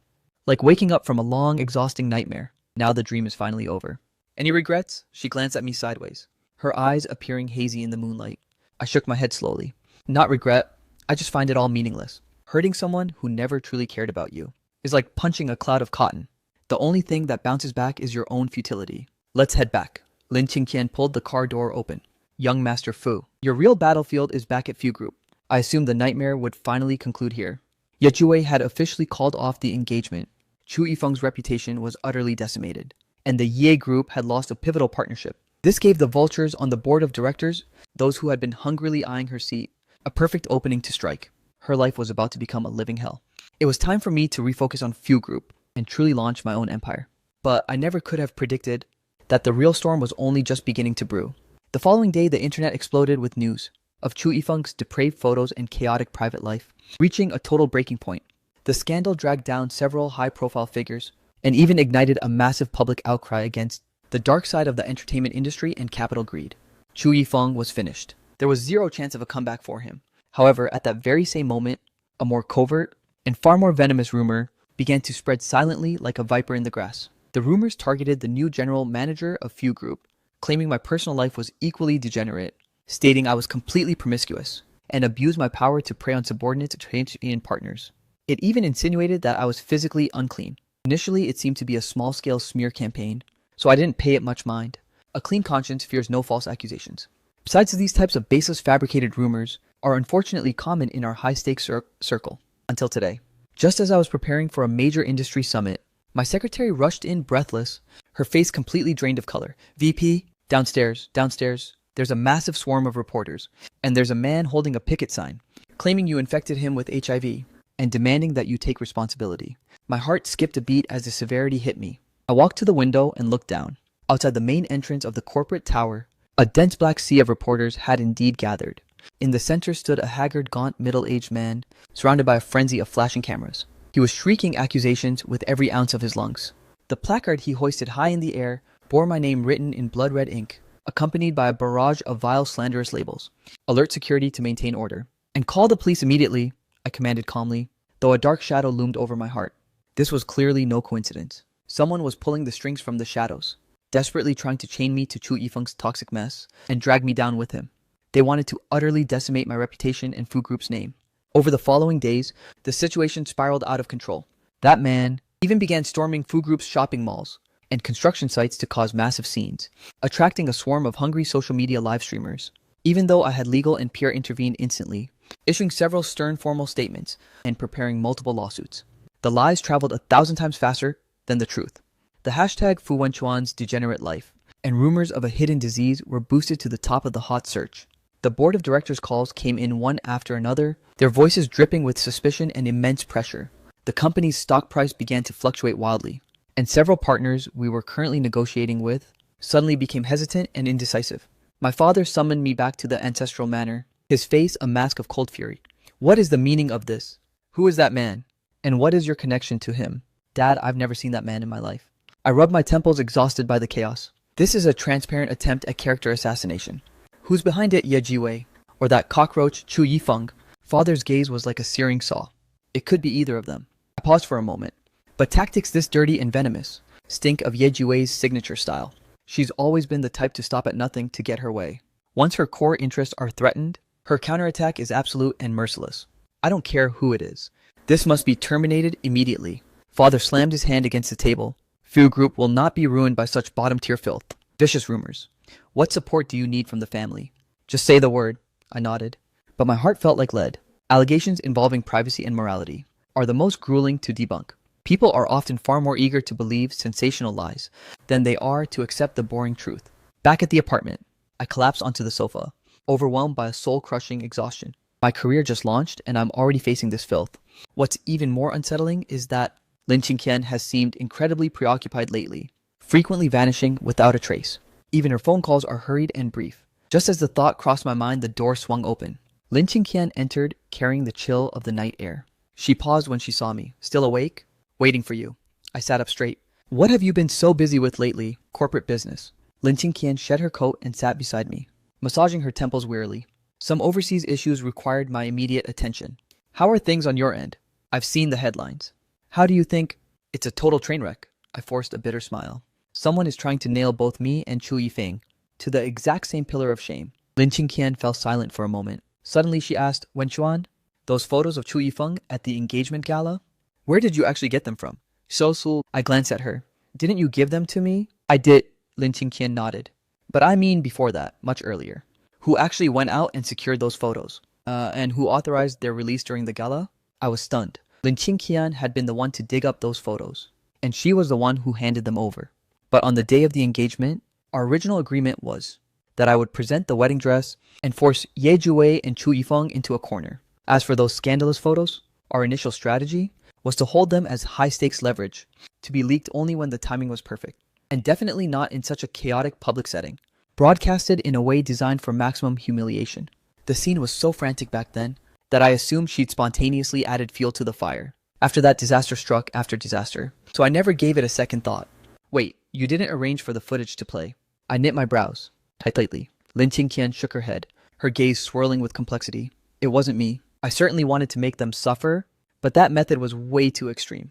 It was bound to backfire and burn us too, exactly like what's happening right now. My heart began to sink inch by inch. If it wasn't Lin Qingqian, then who the hell was it? Who had the resources to obtain those classified photos? And who harbored such a venomous hatred for Chu Yifeng that they'd seek a revenge this soul-crushing? More importantly, this person chose to hijack my revenge play, to deliver the finishing blow. Was this ruthless move just a coincidence, or a trap designed to drag me down with them? Who do you think it is? My voice sounded parched. Lin Qingqian stared at me before slowly uttering a name. Chu Yifeng has likely offended a long list of people, but someone with the power, the motive, and the desire to target you as well? Only one person comes to mind. Neither of us spoke the name aloud, but we both knew exactly who it was. Ye Jiwei. She lost her engagement, lost the crucial partnership. Her company was in turmoil, and her prestige was shattered. With her temperament, she'd never just take it lying down. This vicious two birds with one stone scheme reeked of her signature handiwork. It utterly destroyed the Chu Yifeng who shamed her, while simultaneously splashing filth all over me as payback for making her lose face at her own engagement gala. Do you want me to investigate? Lin Qingqian inquired. I shook my head, a wave of irritation and helplessness surging in my chest. Let's handle the immediate fire first. That man downstairs is still hell-bent on claiming that I first need to find his weak point. Over the following several days, both Lin Qingqian and I were consumed by this firestorm. She pulled countless strings to bury the trending tags and trace the source, while I collaborated with legal and PR to prep a massive press conference for my vindication. However, on the very eve of the scheduled conference, I received a call from an untraceable restricted number. Upon answering, I heard a bizarre distorted voice, clearly processed through a heavy-duty voice changer. VP Few. Tastes bitter to be dragged through the mud, doesn't it? Desperate to prove your innocence. It's simple walk away from Lin Qingqian. Or next time it won't just be rumors hitting the fan. The line went dead abruptly. I stood frozen by the floor-to-ceiling window, clutching my phone, staring out at the pitch-black abyss of the night, feeling a primal chill crawl up from the soles of my feet. Blackmail. And the target was Lin Qingqian. The press conference proceeded as planned despite the threat. I presented a comprehensive medical clearance report, proving my perfect bill of health, and I scorched every single baseless rumor with hard facts. I announced that the police were involved and legal action was underway to hunt down the slanderers and the mastermind behind them. The deranged man from the protest was nowhere to be seen. According to my assistant, he had abandoned his rental property the night before and vanished into thin air. The public outcry was temporarily quelled, but I knew the undercurrents hadn't stopped flowing. That threatening call was like a thorn embedded in my heart. I began closely observing Lin Qingqian. She seemed more frantic than ever. She would intentionally dodge me to take certain calls, and a flicker of gravity would occasionally shadow her features. Whenever I pressed for details, she would dismissively claim that the overseas branch was just dealing with tedious complications. Is it because we know each other too well? Because even the slightest micro-expression or shift in mood, I could detect it instantly. That wasn't just the fatigue of being a workaholic. It felt more like a concealed anxiety, a state of high alert. A poisonous thought began to burrow into my brain. Did she really not leak those photos at the gala? She denied it to my face back then. But besides her, who else could have timed it so flawlessly, dropping that nuclear bomb at the peak of our confrontation? Regarding the origin of those scandalous photos, had she truly come clean about everything? And that anonymous threatening phone call, why was the demand for me to distance myself from her? Was the culprit targeting me, or was she the true mark? Once the seeds of doubt are sown, they sprout with a vengeance. One side of me screamed to trust Lin Qingqian implicitly, considering everything she had sacrificed for my sake, while the other was plagued by a relentless gnawing unease. Between the two of us, a subtle yet icy rift began to crack open for the first time. Our conversations grew guarded and our smiles felt forced and hollow. That once unshakable, seamless connection we shared seemed to be slipping through my fingers. Then, over a trivial disagreement regarding a business proposal, we had a rare explosive argument. In reality, it was a minor detail, but the mounting pressure and festering suspicion turned our words into sharp, jagged blades. Why are you always so dismissive of my suggestions? Because this specific plan is a suicide mission. Lin Qingqian rubbed her temples, her tone dripping with impatience. Risk is the price of reward. Lin Qingqian, do you honestly believe that without you, I'm incapable of achieving anything on my own? The moment the words left my mouth, I was hit with regret. I was clearly using this as a pathetic excuse to vent all the insecurity and paranoia of the past few days. Lin Qingqian stood there paralyzed. She stared at me, her eyes shimmering with a wounded vulnerability and a flicker of disappointment I couldn't quite decipher. Her lips parted to speak, but she ultimately chose silence. Giving me one last profound look, she turned on her heel and stormed out of the office. That final glance left my heart in a frantic shambles. I chased after her, but only caught the fading sight of her back as the elevator door shut. I tried calling, but her phone was dead. For the next 3 days, Lin Qingqian vanished from the face of the earth. She was absent from work. Her apartment was a ghost town, and her phone remained stubbornly switched off. I grilled her friends, but no one had seen a trace of her. That was when true panic finally set in. A swarm of horrific scenarios flooded my mind. Was she currently facing a life-threatening danger? Had that shadow from the phone call finally made a move? Actually made a move against her? Or was it because my toxic suspicions and hurtful words left her utterly demoralized, forcing her to abandon me? Even father called to interrogate me about Qingqian's whereabouts. She hadn't been seen for days, and her phone was completely unreachable. Did you two have a falling out?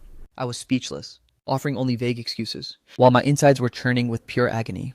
I mobilized every single connection I had to track her down, but I came up empty-handed. It was as if she had vanished into thin air.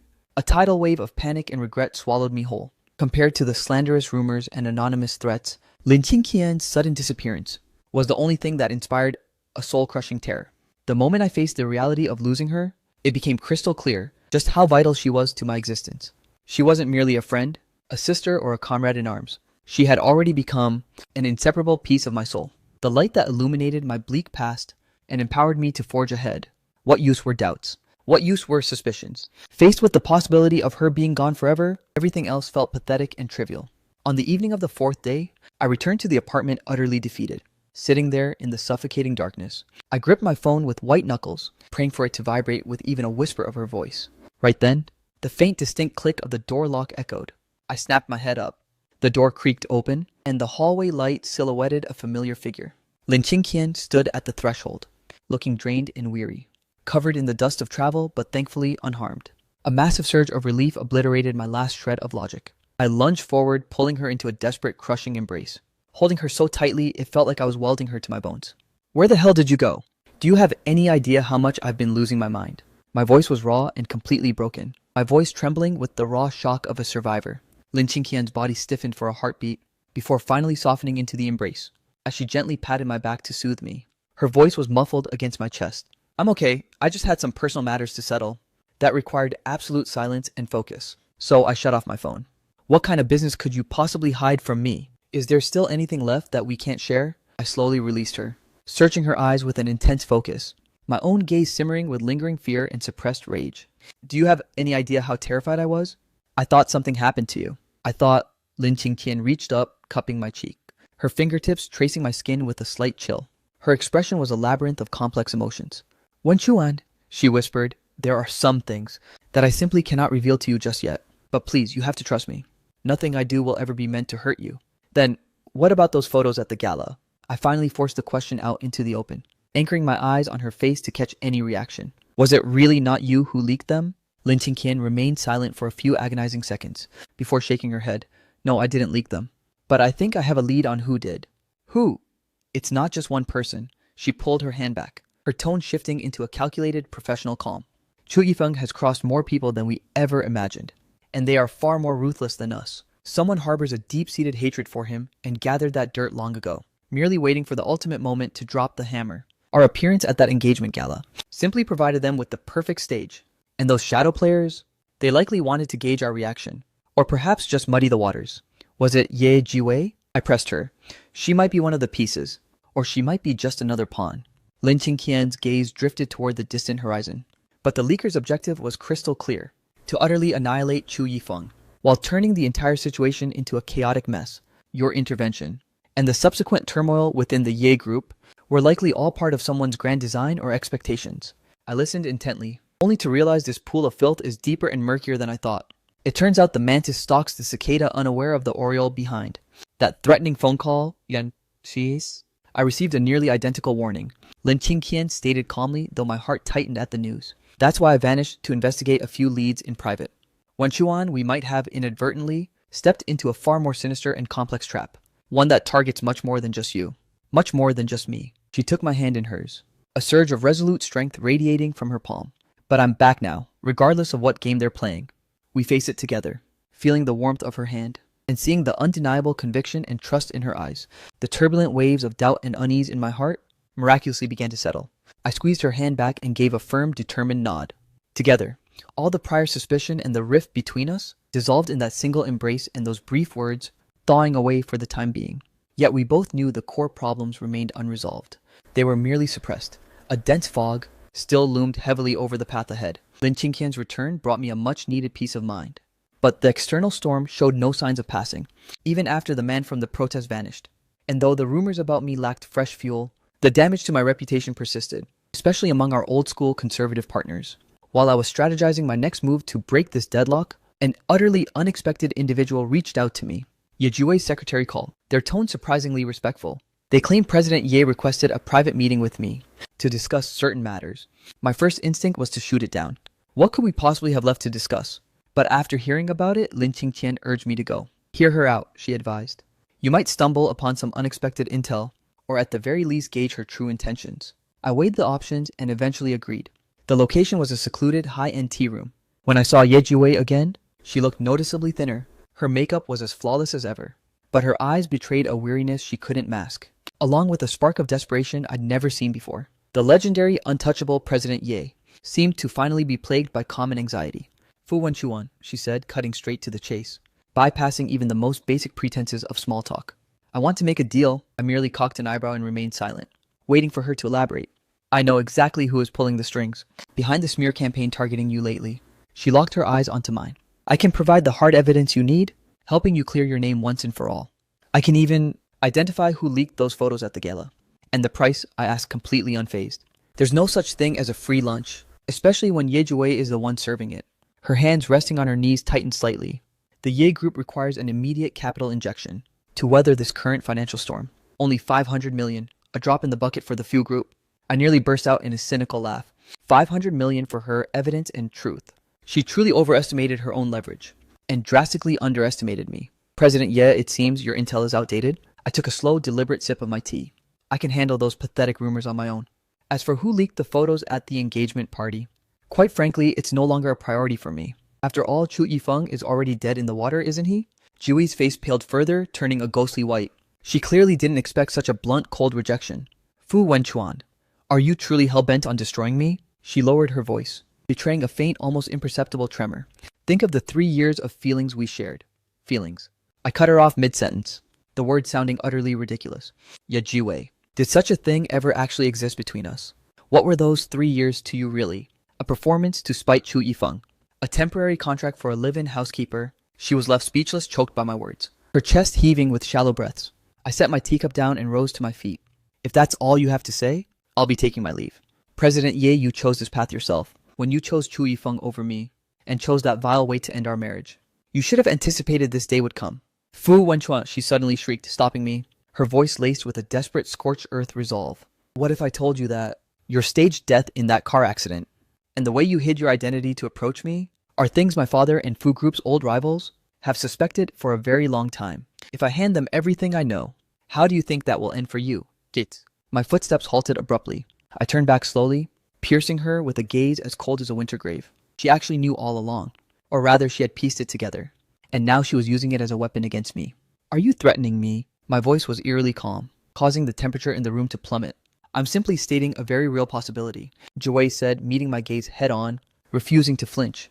A deal, 500 million. Buy your peace of mind, and buy me a lifeline to survive.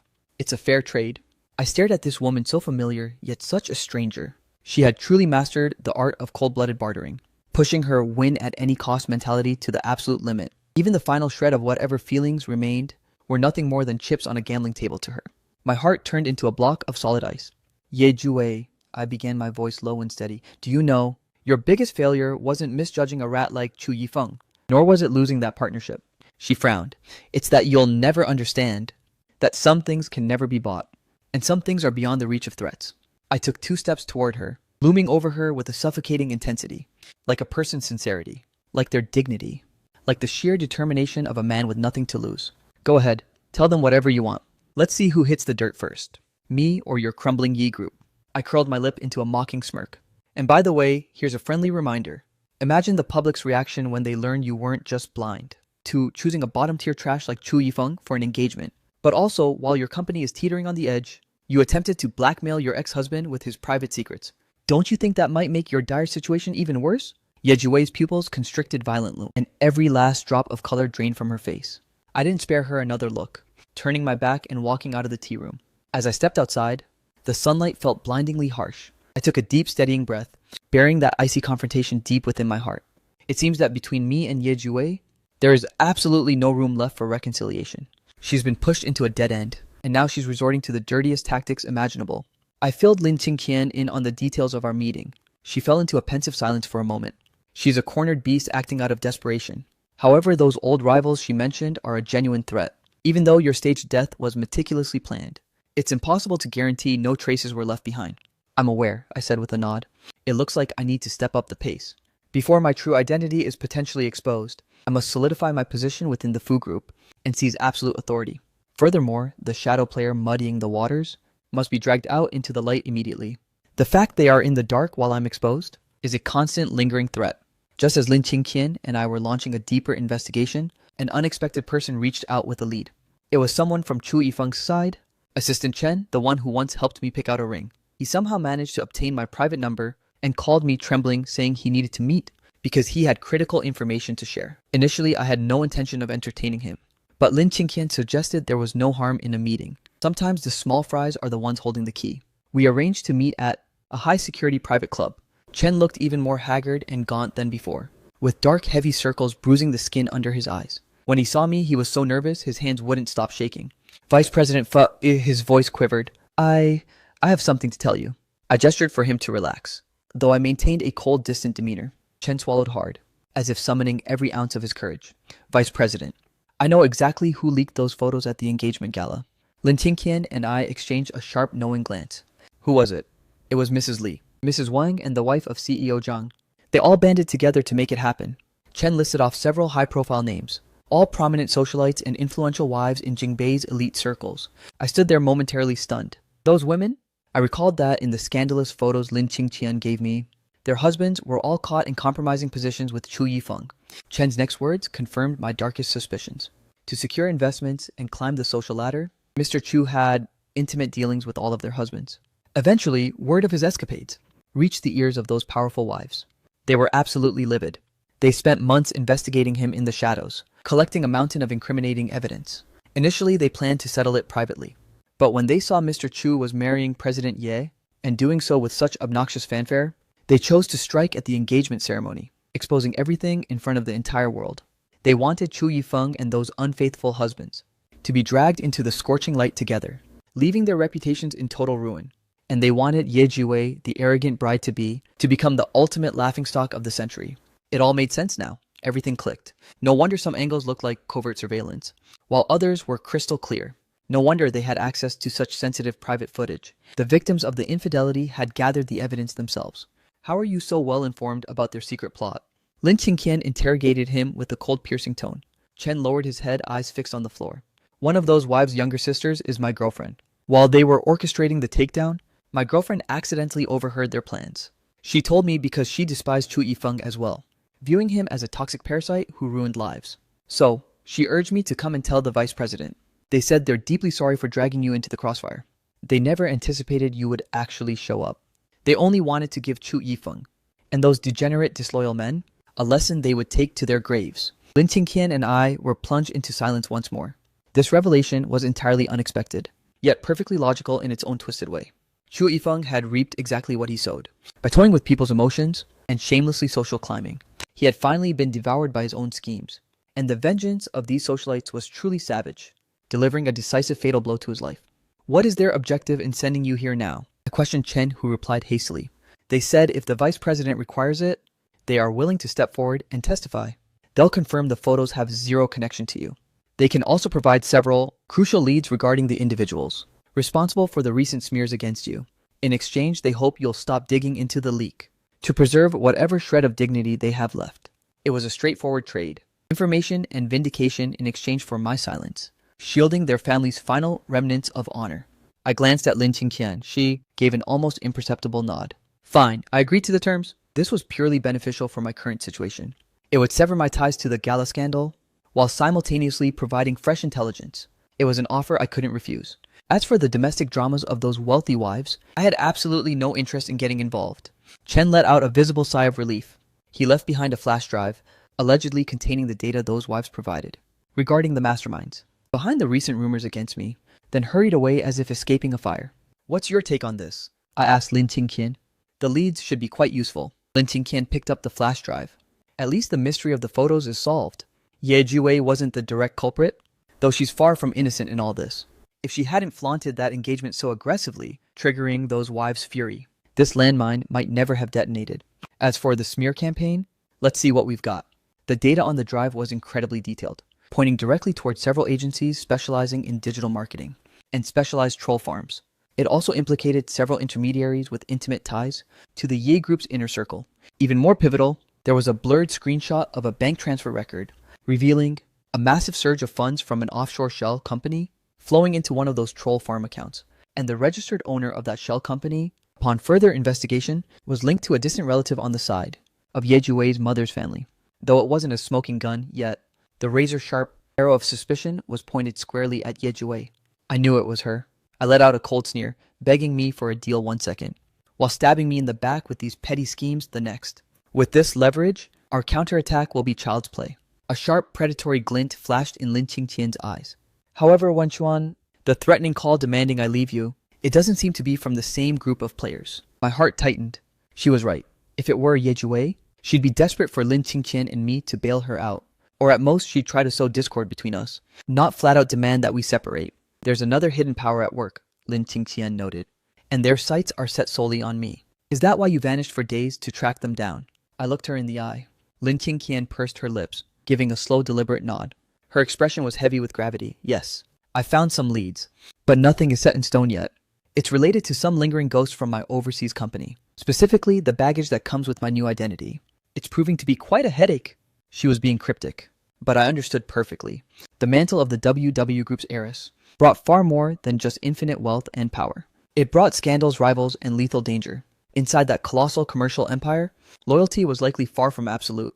Are you in any danger? I couldn't help but feel a surge of dread. Lin Qingqian flashed a faint smile and squeezed my hand. Don't worry. I can handle this. It might just take a bit of time, and I might drag you into the mess. Don't say that. I tightened my grip on her hand. Didn't we promise to face everything together? She gazed at me, the gravity in her eyes slowly dissolving into a soft, tender radiance. Though the road ahead was shrouded in fog, and the potential threats remained unknown. At this moment, with our hands entwined, my heart felt unshakable. We immediately launched our counteroffensive. Leveraging the intel provided by Chen, alongside the combined might of Fu Group and Lin Qingqian, we initiated formal legal and PR strikes, slapping lawsuits and mounting immense pressure on the troll farms and their shady affiliates. Simultaneously, we ensured that the evidence of Yejue's role in the smear campaign was strategically leaked to industry insiders and the press. The tide of public opinion shifted instantly. The slander against me began to wither away, replaced by a firestorm of scrutiny toward the Ye Group and Yejue's underhanded business tactic, as well as the lingering aftershocks of her absurd disastrous engagement to Chu Yifeng. The Ye Group's situation became increasingly dire. Meanwhile, my swift and ruthless handling of the crisis further solidified my absolute authority within Fu Group. It felt as though we were finally reclaiming the board. However, just as I thought I could finally catch my breath, a catastrophic development struck like a sudden violent bolt from the blue. I was in the middle of a high-stakes meeting when Lin Qingqian suddenly burst into the room, her face deathly pale. Ignoring the bewildered stares of the executives, she marched straight to my side, leaned down to my ear, and in a voice meant only for me, urgent and low, she whispered, "Wenchuan disaster. Your mother, on her way to the hospital, was just involved in a car accident. They're performing emergency surgery right now. The situation is critical." The pen in my hand hit the desk with a sharp snap. My mind went completely blank. A deafening ringing filled my ears. Whatever Lin Qingqian said afterward, or how the others in the room reacted, I didn't hear a single thing. Which hospital? I lunged to my feet, my voice raspy and trembling with the tremor I couldn't control. Central Hospital. I'll drive you there. Lin Qingqian snapped into action immediately, barking orders at the vice president in the room. Meeting adjourned. All company affairs are temporarily under Vice President Zhang's authority. No one dared to object. Everyone had witnessed the blood drain from my face and the sheer terror flashing in my eyes. On the way to the hospital, my hands were ice cold. I clenched my fists so hard that my nails dug into my palms, yet I felt nothing. Lin Qingqian drove with frantic speed yet lethal precision, casting worried glances at me. How did this happen? How could she suddenly get into a car wreck? Where was the driver? What did the medics say? I was incoherent. The driver is critical, still being resuscitated. Your mother was out shopping when an out-of-control truck suddenly veered onto the sidewalk. Lin Qingqian's voice was grim. The ambulance arrived fast, but we won't know the full extent of the damage until we arrive. I've already summoned the top surgical and neurosurgery specialists to the scene. An out-of-control truck on the sidewalk. A chilling dread crawled up my spine like a viper. Was it a freak accident or... I didn't dare finish that thought. I just kept praying over and over. When we reached the hospital, my father was already there. Usually the pillar of composure, he now looked utterly shattered and lost. Seeing me, his eyes reddened as he grabbed my hand. "Wenchuan, your mother, dad mom will be fine. She absolutely has to be fine." I gripped his hand back, less to comfort him and more to force myself to believe my own words. The surgical light glowed with a blinding, harsh intensity. Time began to bleed away, second by agonizing second. Every single second stretched into an eternity. Lin Qingqian never left our side for a moment, silently orchestrating the logistics and security. She summoned the most prestigious specialists, bolstered the security detail, enforced a total media blackout, and managed the frantic relatives who rushed over. After an agonizing, indeterminate time, the surgical light finally flickered off. The surgeon emerged looking utterly drained, and we swarmed him instantly. "Mr. Fu, your wife is currently out of immediate danger." That first sentence from the doctor allowed half of the weight on our hearts to lift. However, that single word sent our hearts racing right back into our throats. The collision caused a severe concussion and extensive internal hemorrhaging. While the surgery was a success, the pressure from intracranial blood clots requires intensive ongoing observation. Furthermore, her fractured ribs punctured a lung, and her left leg has suffered a comminuted fracture. The next 24 hours are the absolute critical window. If she stabilizes during this time, the prospects for recovery will improve significantly. There may be lasting physical complications. Moreover, due to the severe brain trauma, even upon waking her cognitive functions may be impaired. My father's body swayed, nearly collapsing. I caught him quickly. "Yeah, doctor, I'm begging you, use the best medicine, the most advanced treatments available. You have to make my mother whole again." My voice cracked, choked with tears. "We will do everything humanly possible," the doctor promised with a solemn nod. My mother was transferred to the ICU, We could only stand there behind the glass, staring at her pale, unconscious form, tangled in a web of life support tubes.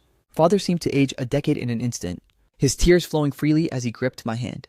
Lin Qingqian gently draped an arm over my shoulder, offering a silent, steady pillar of support. After convincing my father to get some rest, Qingqian and I remained in the cold ICU corridor.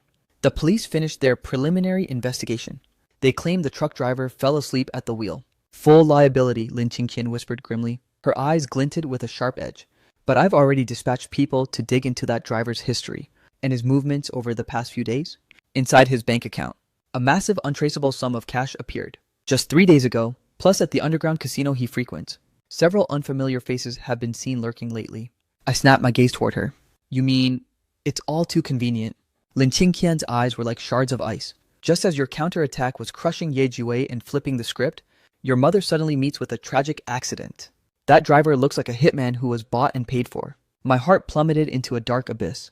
A toxic cocktail of fury and dread surged through my veins. If this was intentional, if they were truly targeting me, by butchering my mother, Ye Jiwei, I hissed her name through gritted teeth. We can't be certain, but we definitely can't rule her out. Lin Qingqian analyzed calmly. She has the motive and the resources to orchestrate this. Yet this level of savage direct violence doesn't fit her usual MO. She prefers dismantling rivals through business and reputation. Actually hiring a killer is an incredibly high-stakes gamble. Then who else? My mind raced at a frantic speed. The list of enemies I've made lately, Ye Jiwei, Chu Yifeng, and those vengeful wives Chu Yifeng dragged down. But surely they wouldn't go this far. Or perhaps it's the shadow power targeting Lin Qingqian. I won't stop until I find the truth. Lin Qingqian vowed with absolute resolve. Our immediate priority is ensuring your mother's survival and your father's safety. I've already doubled the security detail, and I'm placing my most trusted men to guard this hospital ward. You need to watch your own back as well.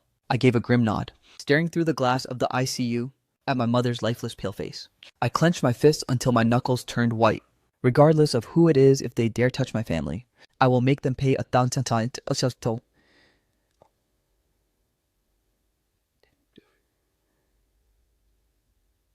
My mother's horrific accident was like a massive boulder hurled into a placid lake, utterly shattering the illusion of peace. The storm is finally here, and the enemies lurking in the shadows seem to have impatiently bared their lethal fangs at last.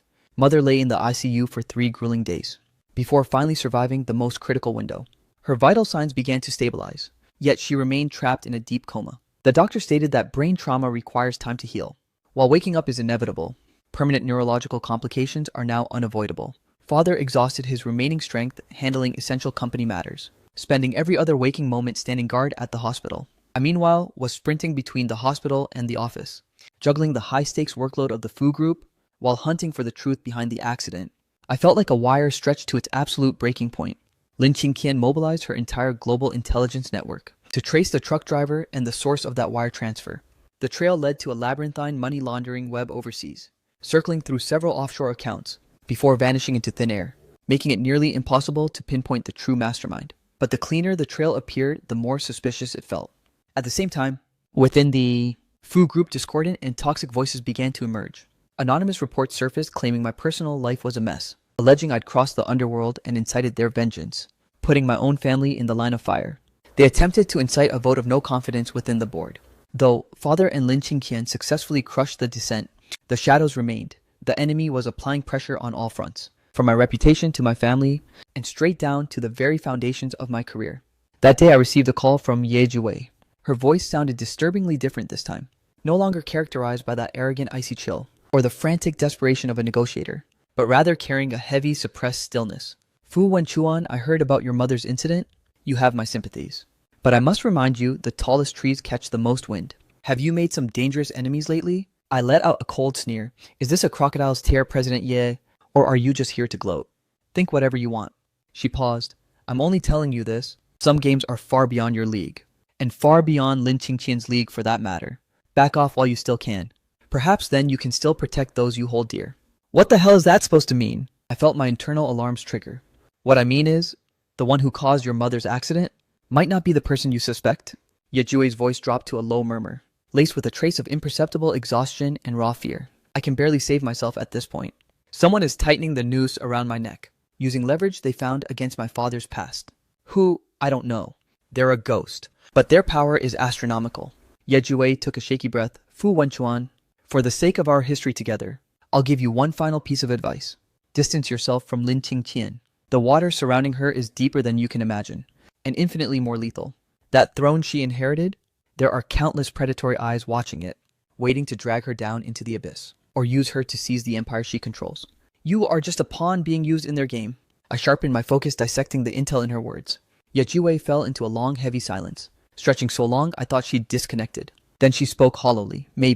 Maybe I'm just a witness, or maybe a warning. Who knows anymore? I've said enough. Good luck surviving. The line went dead. I gripped my phone, my mind spinning with turbulence.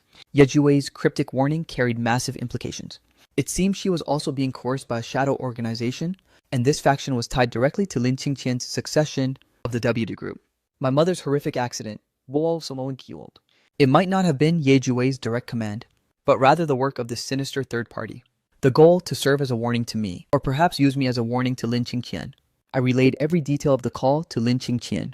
Her expression shifted to one of extreme gravity. What she said, it might actually be the truth.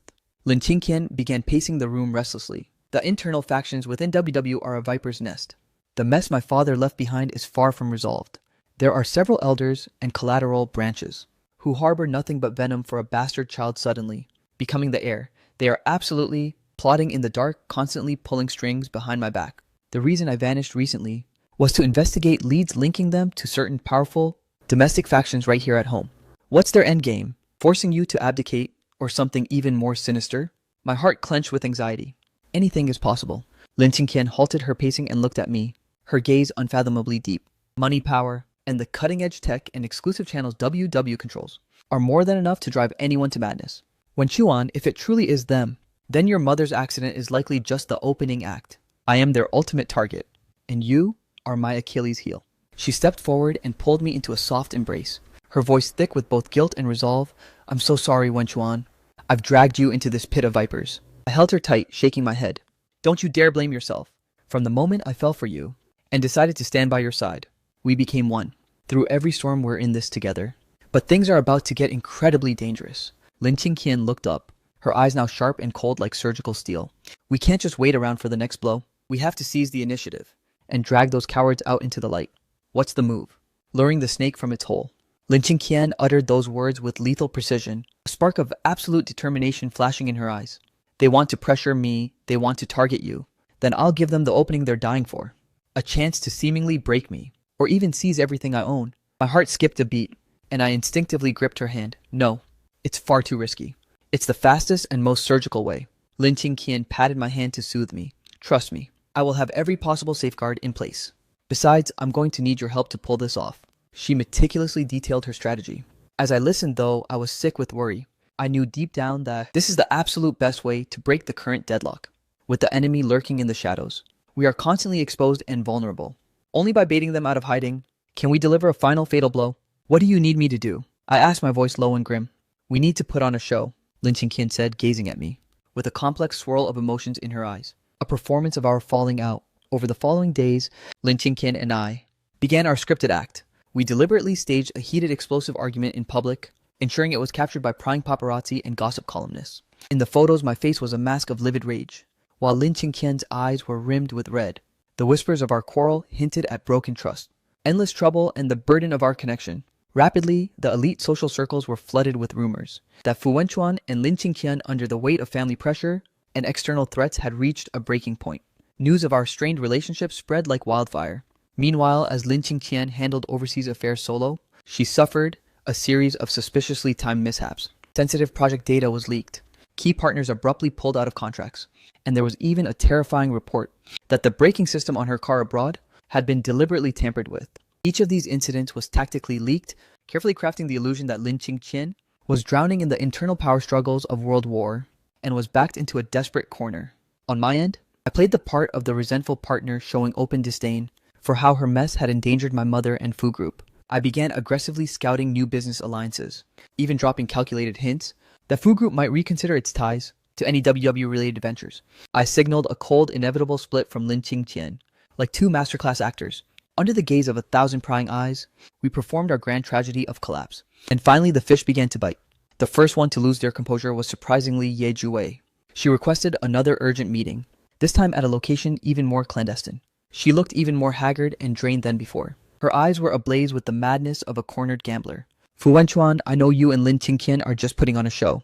That opening line sent a sudden chill through my chest. Yet I kept my expression utterly unreadable. I have no idea what you're talking about. Stop pretending, Yejue said, her lip curling into a bleak, hollow smile. I'm being watched too, spied on by the same people, forcing me to keep coming for your throat.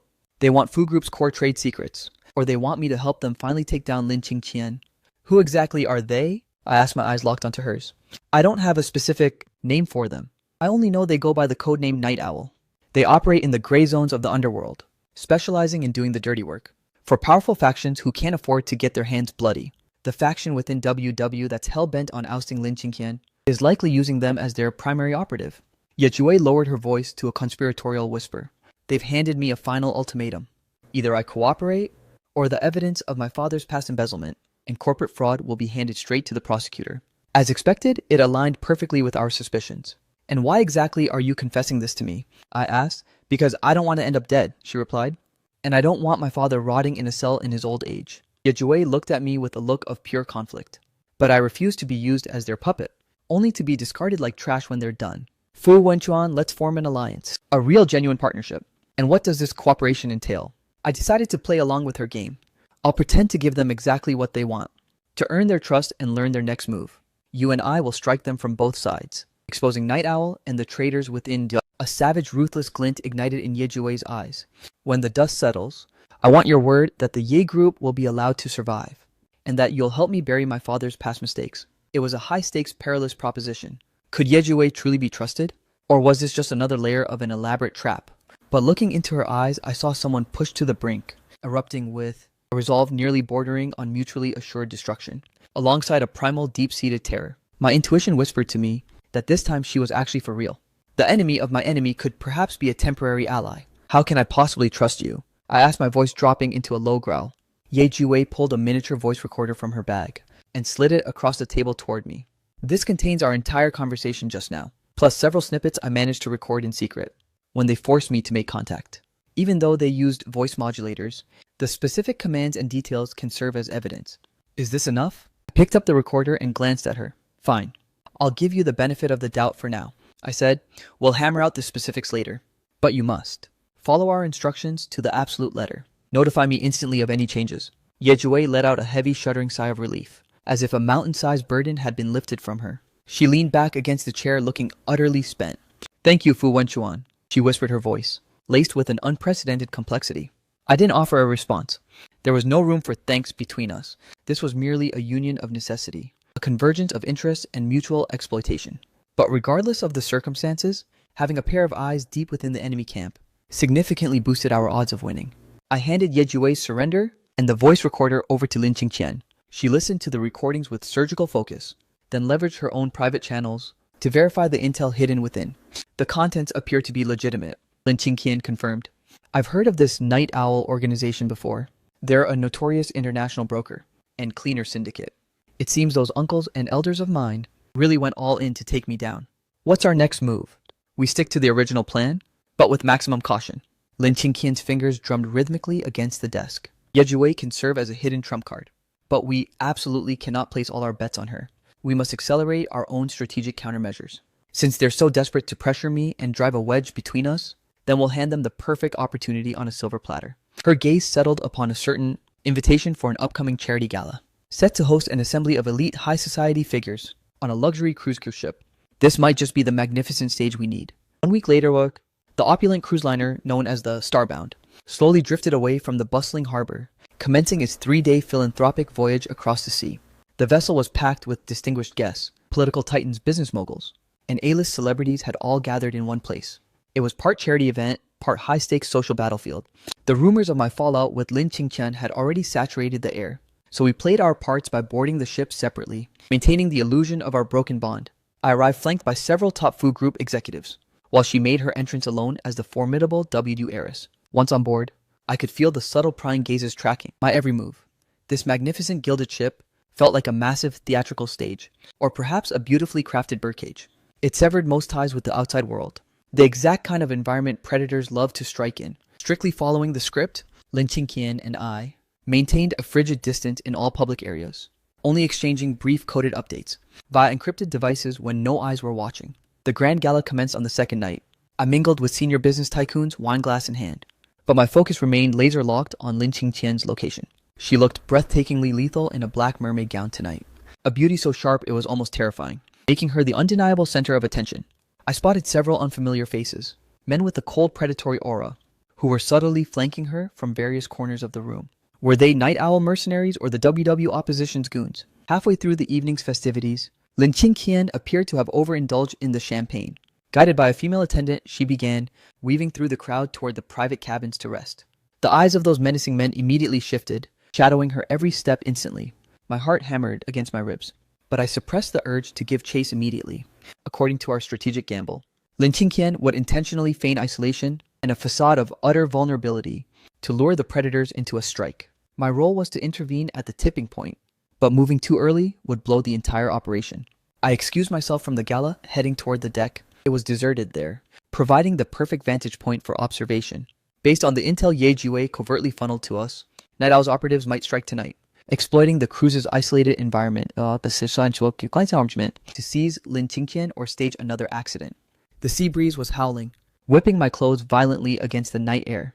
Leaning against the railing, I stared into the abyss of the ocean, my pulse racing with frantic intensity. Despite my absolute faith in Lin Qingqian's prowess and our meticulously laid safeguards, the dread was impossible to fully extinguish. Seconds bled into agonizing minutes.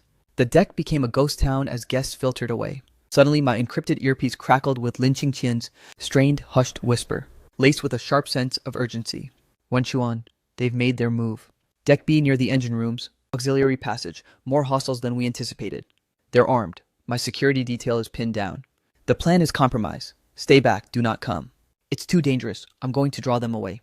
Head to the bridge, secure the captain and the comms. We can't let them reach international waters or pull any more stunts." "Qingqian," I nearly roared. But only the sounds of a brutal scuffle and static followed, before the connection cut out completely. Damn it! I pivoted without a second thought, sprinting toward Deck B. The idea of me hiding in a safe zone, while she faced the fire alone. Not in a million years. The cruise liner's interior was a labyrinth, but I had already etched the blueprint into my mind. I bypassed the main corridors where I might be spotted, weaving through the service tunnels and cargo holds. The closer I got to the heart of Deck B, the more the engine room area felt eerily, deathly silent. Even the rhythmic roar of the machinery had faded to a low hum.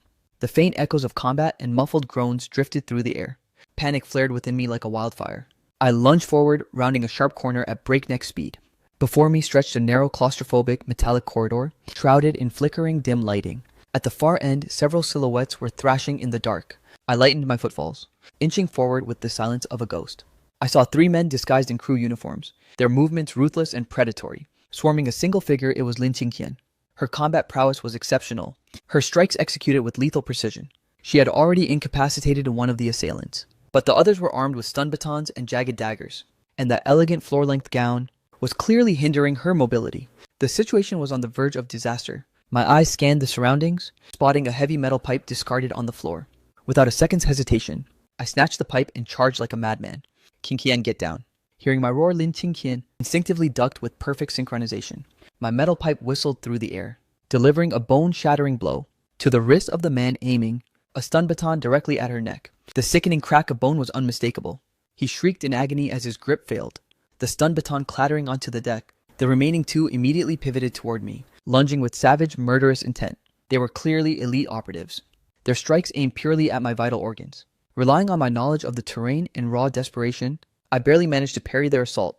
Metal clashed against steel, showering the dark with sparks. With the pressure off her, Lin Qingqian immediately launched a fierce counterattack. A brutal elbow strike slammed squarely into another man's temple. He collapsed instantly, a lifeless weight. She snatched his fallen dagger mid-air, intercepting a blade that was inches from my throat. "Didn't I tell you to stay back?" She growled while parrying a lethal thrust, though a flash of relief and lingering fear crossed her eyes. "Not a chance," I barked, parrying another lethal strike. I answered, my breath coming in heavy, ragged gasps. We stood back to back, facing down the remaining hostiles. The corridor was claustrophobically narrow, and they held the edge with their weaponry, but our synergy was flawless. For a moment, the battle hung in a tense deadlock. Just then, from the far end of the passage, the thunder of rapid footsteps and sharp shouts erupted. Was it the ship's security detail? Or did they have more reinforcements on the way? Lin Qingqian and I both felt our hearts sink. The footsteps charged toward us at breakneck speed, Lin Qingqian and I locked eyes for a split second, seeing nothing but raw, lethal resolve in each other. Whatever happened, we couldn't let them take us alive. Just as we braced ourselves for a final bloody stand, the source of the noise burst into the dim light. The person leading the charge left us both in shock. It was actually Ye Jiwei. She was flanked by several men in black suits, who radiated the aura of elite special ops, along with two pale-faced senior cruise officers, dressed in full captain's regalia. "Ceasefire immediately," Ye Jiwei shrieked, her voice echoing violently through the metallic tunnel. The two assailants froze in unison, staring at Ye Jiwei and the unit behind her. When they saw the captains, their faces twisted into a mask of pure frantic uncertainty. "You're completely surrounded. Drop your weapons now." One of the middle-aged men Ye Jiwei brought along spoke with a voice of absolute authority. He flashed his identification at the same time. An Interpol badge gleamed under the flickering dim hallway lights. Interpol. Lin Qingqian and I were floored by the revelation. Realizing the game was up, the two crewmen exchanged a desperate glance, suddenly hurling their daggers directly at us, with everything they had. Then they spun around and tried to bolt. "Watch out!" Lin Qingqian shoved me aside, dodging the incoming steel in the same motion. A blade whistled past, grazing her arm and slicing right through her silk sleeve, leaving a jagged streak of crimson. "Qingqian!" My heart skipped a beat in terror. The two fleeing cowards didn't make it far, however, before being cut off from the other end of the tunnel. The elite team handpicked by Ye Jiwei subdued them with brutal efficiency, pinning them face down against the cold floor. The immediate threat vanished in a heartbeat. "President Yep." I turned to Ye Jiwei, my mind swamped with questions. Why was she here? And how did she have Interpol in tow? Ye Jiwei marched toward us, her eyes darting to the gash on Lin Qingqian's arm, with a flicker of concern. Then she locked eyes with me, her tone rapid and strictly business. "I'll keep this brief." I feigned total cooperation with Night Owl to gain access to their encrypted communications. I uncovered their full operational objective for this cruise. It wasn't just about targeting Miss Lin. They were using this vessel as a cover to facilitate a massive shipment of illicit black market goods. The captain and a chunk of the crew were bought off. Once I secured the hard evidence, I reached out to an old contact of my father's, a high-ranking official within Interpol. We coordinated this joint sting operation. She gestured to the two ashen-faced officers. "These two are actually special investigators from the cruise line's headquarters. The real traitors in charge have already been neutralized. This ship is officially under our command." So that was it. Ye Jiwei had pulled a masterful double-cross, orchestrating a counterplay far larger than I imagined. She hadn't just saved our skins, she had followed the breadcrumbs to dismantle a major hub of Night Owl's operations. "Your arm." I ignored everything else, focusing solely on Lin Qingqian's injury. The wound wasn't deep, but it was bleeding profusely. "It's just a scratch, I'm fine," Lin Qingqian insisted, shaking her head. She looked at Ye Jiwei with a complex and readable expression. "Thank you." Ye Jiwei's lip curled slightly into a bitter, self-deprecating smile. "Don't thank me yet. This was purely for my own survival, and perhaps to settle a fraction of my debt." She turned to me and whispered, "Fu Wenchuan, I'm truly sorry for everything I've done, even if a hollow apology changes nothing now." In the end, I simply gave her a stiff nod. It's in the past. Certain scars can never truly be erased. But for this fleeting moment, we could set them aside for a common cause, under the command of Interpol and the cruise line's special task force. Every Night Owl operative on board was purged. The massive cache of illicit cargo was seized. The operation was a flawless execution. We didn't just shatter their sinister conspiracy, we captured several mid-level Night Owl leaders, securing a mountain of high-value intel and evidence. In a single night, the Night Owl syndicate was crippled, and the opposition within WW who had crawled into bed with them found their most powerful weapon severed, leaving them completely exposed to the light. As the cruise ship made its early return to port, a swarm of police and media was already waiting at the dock. The heart-pounding enigma of the Starbound concluded with our absolute crushing victory. Once back on solid ground, good news arrived from the hospital my mother had awakened. Though her memories were still a fractured fog, and recognizing faces was a struggle, the doctors assured us this was normal for the recovery phase.